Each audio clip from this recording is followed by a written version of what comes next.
অল্পতেই হয়। যাক আলহামদুলিল্লাহ। সময় কেউ যদি চুরি করে আর চোরকে যদি চোর বলি সেটা কি অপরাধ? না, কেন? কেউ যদি গার্মেন্টসে চাকরি করে তাকে যদি গার্মেন্টস কর্মী বলি সেটা কি অপরাধ? কখনোই না। যে রিক্সা চালায় তাকে আমরা রিক্সাওয়ালা বলবো, এটা অপমান না, এটা হচ্ছে মানে তাকে আমরা কি বলবো তাহলে? আচ্ছা, যে দেহ ব্যবসা করে তাকে যদি আমরা বেশ্যা বলি সেটা কি অপরাধ? না, সেটাও কখনো অপরাধ না। কিন্তু সে মানুষটা কেন কি কারণে করতেছে, কোনো না কোনো তার তো কিছু না পিছুটান আছে। ঠিক কোনো না আছে। কোনো আর কি, মানে আমি রেগে গেছিলাম একটু। পরে বুঝতে পারি যে আসলে এরকম করাটা উচিত হয়নি। ওনারা তো আমাকে ভালোর জন্যই বলছে। আর তখন আমি নিজে নিজে ভাবলাম আসলে একটা মানুষ আমার ভালো চাচ্ছে, আমি যদি একটু চেষ্টা করি তাহলে তো আমিও ভালো হতে পারবো। এই আর কি। পরে আমার মনে হইলো যে সরি বলাটা দরকার। আচ্ছা, আপনি যে জগতে যে কাজগুলো করতেন ওগুলো কি রিয়েল কাজগুলো করতেন অন্যান্য মেয়েদেরকে আনে, না শুধু আপনি একাই করতেন বা আমার আত্মীয় স্বজন দিয়ে করাইতেন, কোনটা? না, না, আমি ওখানে থাকতাম। ও মানে নিজে করতাম বলতে একটু, একটু। বাকি অন্য মেয়েরাই বেশিরভাগ থাকতো। কারণ আমার নিজের তো আর সবটা ইয়ে করা সম্ভব না। আর নিজে করে আর কতটুকু বা হয়, কয় টাকায় বা হয়। তো এভাবে আর কি বিভিন্ন মেয়েরা থাকতো। কোনো রিলেটিভ থাকতো না আমার ওখানে। আহ, আচ্ছা, আপনি কি বিয়ে শাদী করছেন বা আপনার কি হাজবেন্ড আছে এমন কিছু, বা হাজবেন্ড নেই বা সন্তানাদি কেমন কি? না, আমি এখন বিয়ে শাদী করি নাই। কিন্তু আসলে বিয়ে শাদী যেই সময়টাতে করব ওই সময় তো মনে করেন আমি এরকম একটা পজিশনের মধ্যে ছিলাম। তো বিয়ে আর করে মানে করা হয়নি। আর এরকম জায়গা থেকে কে কাকে বিয়ে করে বলেন? আহ, কখনোই বিয়ে শাদী করেন নাই? না, বিয়ে শাদী করিনি। বিয়ে শাদীর বয়সেই তো ওখানে চলে আসা। চলে আসা বলতে যে কেউ আমাকে যে কোনো ভাবে আর কি ওখানে মানে ইয়ে করে দিছে, ইনভলভ করছে। আপনি তো এখন দেখি আর গডফাদার।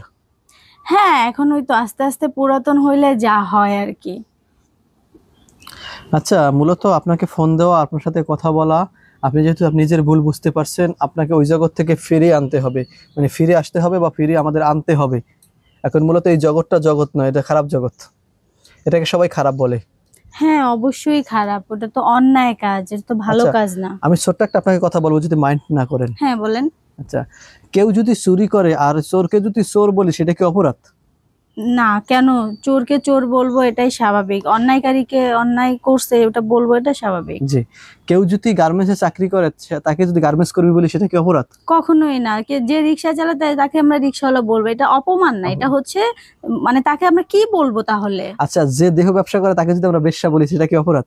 না, সেটাও কখনো অপরাধ না। কিন্তু সে মানুষটা কেন কি কারণে করতেছে, কোনো না কোনো তার তো কিছু না পিছুটান আছে।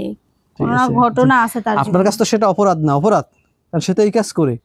না, ঘটনার তো পরে, যে কোনো একটা ঘটনায় সে আসছে, বা যে কোনো কারণ হয়ে সে আসছে, বা যে কোনো পরিস্থিতির শিকার হয়ে সে আসছে, কিন্তু সে যে কাজ করে সেটা অনুযায়ী সে যে পাওনা সেটা তো বলতে হবে। হ্যাঁ, নিজের কাছে নিজেকে অপরাধী মনে হয় তবুও আর কি ওইটা বুঝতে দেয় না মানুষকে। মানুষের সামনে বড় গলায় কথা বলে। তার কারণ মানুষের সামনে যদি বড় গলায় কথা না বলে তখন মানুষ তো এমনিই মানে গেড়ে ধরতে চায়। তো সেই ক্ষেত্রে নিজেকে একটু রক্ষা করার জন্য মানুষের সামনে বড় গলায় কথা বলে। কিন্তু আসলে আপনাকে সোশ্যাল মিডিয়ায় সবাই দেখতেছে, আপনার ফেসটা সবাই দেখবে, মানুষের রাস্তাতে যখন চলাফেরা করবেন এই অবস্থায় কি আপনি চলাফেরা করেন?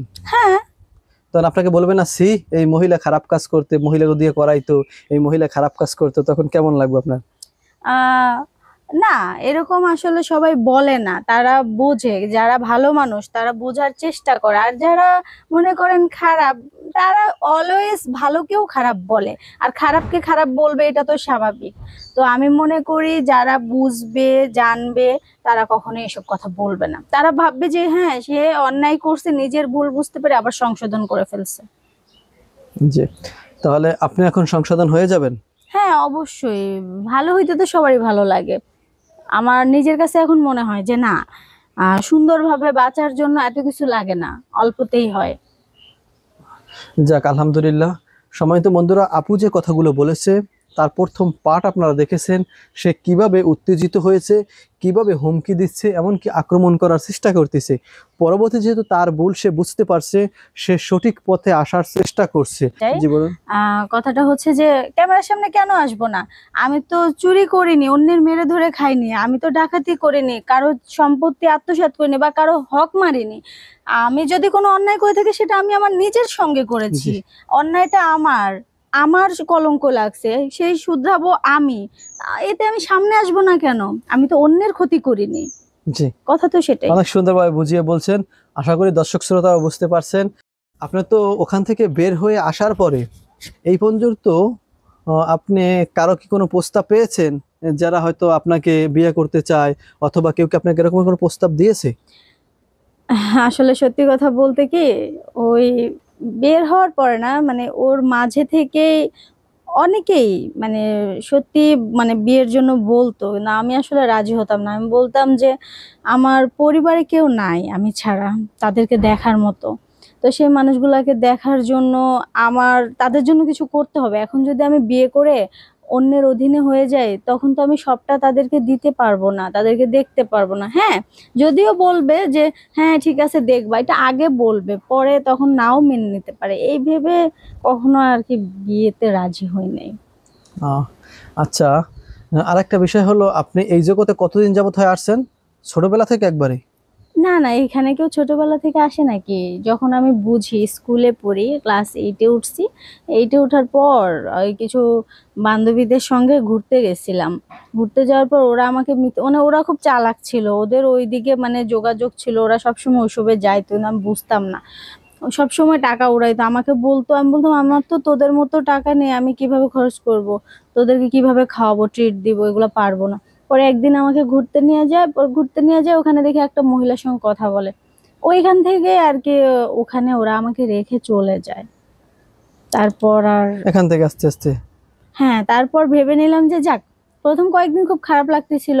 তারপরে আস্তে আস্তে নিজের সঙ্গে বুঝলাম যে না, এতেই হয়তো ভালো হবে। আহ, যা হয় ভালোর জন্য হয়। আর এতে করে আমি আমার পরিবারকেও দেখতে পারবো, এটাই ভাবছি আর কি। যাক, যাক, ঠিক আছে। সম্মানিত বন্ধুরা, তার কথাগুলো তো শুনলেন। আসলে তার জীবনে অনেক কিছু ঘটছে, যেগুলো সবগুলো তার বলা সম্ভব না। তবে যতটুকু বলছে অতটুকুই। সবাই দোয়া করবেন যেন সে ভালো হয়, এতটুকুই শুধু। আমরা বাড়তি কিছু চাই না। বাড়তি কিছু চাই না বলতে সে অনেক এখান থেকে একবারে ভালো হয়ে এখন আমার সাথে চলে যাক, বা এখনই তাকে বিয়ের সাথে দিয়ে দিতেছি, এমন না। এটা এখন তো তার ফ্যামিলি। সে যদি কখন আমাদেরকে বলে যে না ভাই, আমরা এখান থেকে ভালো হয়ে আসছি, এখন আমরা সামনে বিয়ের সাথে করবো, এমনটা যদি তারা কখনো বলে, তা আমরা আইসা তার ইন্টারভিউ নেওয়ার চেষ্টা করব। সে কতটুকু ভালো হয়েছে আশেপাশের লোকের কাছে আমরা জিজ্ঞেস করে সত্যটা জানার চেষ্টা করব ইনশাআল্লাহ। সামনের দিনগুলো যেন আপুটার অনেক সুখী হয়, আপু যেন দিনের পথে চলতে পারে, সবাই তার জন্য দোয়া করবেন। এমনকি তার নিজের ভুল তারে বোঝার জন্য তাকে অসংখ্য ধন্যবাদ। সবাই ভালো থাকবেন, সুস্থ থাকবেন। আমাদের সবার জন্য দোয়া করবেন, আল্লাহ যেন আমাদের সবাইকে দিনের জন্য কবুল করে। আসসালামু আলাইকুম ওয়া রাহমাতুল্লাহি ওয়া বারাকাতুহু।